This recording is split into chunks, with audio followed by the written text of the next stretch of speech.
दिन पहले आया था न्यूज़ में कि जिम करते हुए कोई एक लड़का एक्सपायर कर गया था, तो हार्ट फेल हो गया था। तो योगा और जिम में सबसे बड़ा डिफरेंसेस यही है कि योग से आपको कोई भी हार्ट फेल या इस टाइप की बीपी हाई होना, शुगर हाई होना नहीं होता है। वो आपको प्राणायाम योगा कंट्रोल ही करेगा, लॉस कुछ नहीं देगा, प्रॉफिट ही देगा, एनी हाउ देगा। लेकिन एक्सरसाइज का ये है कि उसका एक मतलब एक्सरसाइज ज़्यादा हो गया तो वो आपको साइड इफ़ेक्ट देगा, लेकिन योगा अगर ज़्यादा कर लिया तो उसका साइड इफ़ेक्ट नहीं है, उसमें तुरंत शवासन कराया जाता है। अगर आप कुछ ज़्यादा योगा करते हैं तो योगा का नियम है कि आप अगर सूर्य नमस्कार करते हैं तो सूर्य नमस्कार के पहले भी शवासन करते हैं और सूर्य नमस्कार के बाद भी शवासन करते हैं, तो आपकी ब्रीथ कंट्रोल होती है। आज योगा दिवस है और योगा दिवस पर योग की बात ना किया जाए तो ये अच्छी बात नहीं है। हम आपको बताने की कोशिश कर रहा हूँ योग विधा सर्वधक मंडल योग प्रशिक्षण केंद्र है। यहाँ पे ये संस्थान जो है हमेशा लगातार मतलब लोगों को जो है योगा के बारे में बताते रहते हैं। कुछ न कुछ ऐसे जो है खामियां रहता है जो लोग इनसे कंसल्ट करते हैं और इनसे जानने की कोशिश करते हैं कि हम कैसे अपना शरीर को जो है स्वस्थ रखें। तो इसी के साथ जो है इनका सेंटर का जो है जयप्रकाश पथ बोरिंग रोड पटना, यानी कि बोरिंग रोड चौराहे कर पास जाइएगा हाईकोर्ट रास्ता में, वहीं पे इनका संस्थान है। हम यहाँ का जो निदेशक है हम उनसे बात करेंगे योग पर कि योग से क्या फ़ायदे हैं, लोग आपसे कैसे जुड़े, ताकि वो बहुत सारा ऐसा यही सब चर्चाओं के लिए हम बात करेंगे। यहाँ का निदेशक है मेरे साथ, हम उनसे बात करने की कोशिश करेंगे। वीडियो सर सबसे पहले स्वागत है हमारे डिस्कवरी चैनल में। शुक्रिया सर। आज योग दिवस जी, क्या कहेंगे सर? ये हमारा 9वां अंतर्राष्ट्रीय योग दिवस है, तो 8 सालों से अच्छा अनुभव हो रहा है। एक योग दिवस के दिन एक बहुत बड़ा प्लेटफॉर्म मिल रहा है जिससे कि योग का जो लाभ है लोगों के जन जन तक पहुंच रहा है। आज हमारे मोदी जी आज अमेरिका में योग का प्रोग्राम कर रहे हैं, बहुत गर्व की बात है हम भारतीयों पे। इसके फ़ायदे बहुत हैं, तनाव कम होता है। आजकल जीवन में सिर्फ तनाव है, काम का बोझ, दौड़ भाग भरी ज़िंदगी, उसमें अगर आप आधा घंटा का समय निकाल के योग करते हैं तो आपको बहुत फ़ायदा होगा, दवा से बचेंगे। इसीलिए मेरा आपसे यही अनुरोध है कि आप लोग रोज़ 15 से 20 मिनट समय निकाल के योग ज़रूर करें, अवश्य करें। स्वस्थ रहें, खुश रहें। धन्यवाद। लोग आपके संस्था से कैसे जुड़ सकते हैं, आपसे कैसे सलाह ले सकते हैं? देखिए, मेरा कॉन्टैक्ट नंबर है, आप लोग के चैनल के माध्यम से कॉन्टैक्ट नंबर पे वो डायरेक्ट कॉन्टैक्ट कर सकते हैं, मेल आईडी पे कर सकते हैं, आपको वेबसाइट है उस पर कर सकते हैं, और हमारा जो एड्रेस है ऑन रोड है उस पर भी वो कर सकते हैं। योग में सर सिर्फ योग करने के लिए है, एक्सरसाइज का ही बारे में बताते हैं या कुछ खाने पीने का भी मतलब? नहीं, हम डाइटिशियन या डाइट चार्ट वगैरह हम कुछ भी नहीं देते हैं, हम सिर्फ योग कराते हैं। वो मेरा योग का काम है, डाइटिशियन का काम है और डॉक्टर का काम है क्या दवा देना है। हाँ, हम अपना योग के ज़रिए उनको स्टेबलाइज करते हैं, उनकी बॉडी को ऐसा बनाते हैं कि डॉक्टर भी कहते हैं कि हाँ दवा अब नहीं खाने की आवश्यकता है, डाइटिशियन भी कहते हैं डाइट चार्ट बनाने की आवश्यकता नहीं है। योग से ये फ़ायदा होता है। क्या नाम हुआ जी? मेरा नाम रोशन राय है। क्या कहेंगे जी सर? जैसे लोगों को क्या कहेंगे, आप बहुत युवा हैं, आपके जैसे युवा लोग बहुत सारा तनावपूर्ण भी रहते हैं। जी सर, जैसे मेरे मामा बता रहे थे योग जो है इससे बहुत ज़्यादा ध्यान दिया जा रहा है, जैसे कि ये होना चाहिए, हर एक युवा लोग को भी यहाँ पे आकर योग करना चाहिए। इससे जो टेंशन है, तनाव जो स्टूडेंट भी है उनको भी यहाँ पे होता है। हालांकि हमारे जो संस्था है यहाँ पे स्टूडेंट का कोई फ़ी नहीं लगता है, सिर्फ 5000 यहाँ पे रजिस्ट्रेशन चार्ज लगता है, इसके अलावा इससे कोई चार्ज नहीं है। जैसे सिर्फ एक समय कितना जी लगता है? 5000 एक बार लगता है जी, रजिस्ट्रेशन का लगता है। चार्ज वगैरह नहीं, फी वगैरह नहीं लगता है, स्टूडेंट के लिए सिर्फ अवेलेबल है।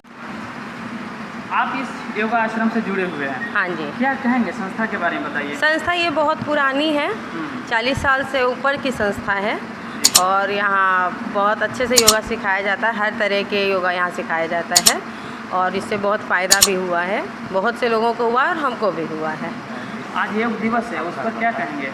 हाँ जी, आज योग डे है। हाँ योग डे, मोदी जी का बहुत बड़ा योगदान है योग को इतना प्रचार प्रसार करने के लिए, तो उससे संस्था का भी बहुत नाम हुआ है, इससे वो लोग योगा से जुड़ रहे हैं, दिन पे दिन बढ़ते जा रहा है यहाँ पे और इसी से बहुत फ़ायदा भी होता है प्राणायाम से। तो लोग इंस्पायर हो गए हैं, योगा जी, मोदी जी इंटरनेशनल लेवल पे अब के नेता हो गए हैं, तो इसलिए लोग इसको योगा को भी उसी हिसाब से फॉलो करने लगे हैं। बहुत सारे महिलाएं हैं जो जिम ज्वाइन कर रही हैं, जिम और योग आश्रम में क्या अंतर है? देखिए, जिम और योगा का सबसे बड़ा काम होता है सांस के द्वारा ये कराया जाता है। योग का जितना भी आप योग एक्सरसाइज मतलब योगा कीजिएगा, आसन कीजिएगा, वो सांस के द्वारा होता है सबसे बड़ा चीज़। और जिम का है कि उसमें सांस का कंट्रोल नहीं है और ये शरीर ही सांस से चलता है। ये जिम में आपको कितना कैलोरी बर्न करना है, कितना इसमें लॉस हुआ, कितना ये आपको उसका समझाएगा। लेकिन ये सांस के द्वारा धीरे धीरे बहुत स्लोली इसका इफ़ेक्ट आता है, लेकिन लॉन्ग टर्म इफ़ेक्ट्स आता है। आप प्राणायाम करिएगा तो प्राणायाम में भी बहुत अच्छा फ़ायदा आपको मिलेगा। माइंड कंसंट्रेशन होता है, मेमोरी लॉस होती है, उन लोगों के लिए बहुत फ़ायदा है। यहाँ पे सबसे बड़ा अचीवमेंट रहा है, यहाँ की योग माता ने एक बार एक लड़की को कराया था, 16-17 साल की लड़की थी जो बाई बर्थ बोल नहीं सकती थी। तो कराते साल भर की प्रैक्टिस के बाद वो थोड़ा थोड़ा बोलने लगी थी। क्या पहले वो मतलब बोल नहीं सकती थी? वो गूंगी थी, उसको बोलने और समझने में दिक्कत होती थी। तो प्राणायाम और इससे योगा से वो इस हद तक अपनी बात एक्सप्लेन करने लगी धीरे धीरे। तो यही सबसे बड़ा इफ़ेक्ट आप मान सकते हैं योगा का। जी, मेरा नाम कर्मवीर हुआ और मैं भी इस योगाश्रम संस्था से जुड़ा हुआ हूँ। और माननीय श्रीमती रजनी शर्मा जी जो हैं यहाँ की प्रोपराइटर हैं। हाँ।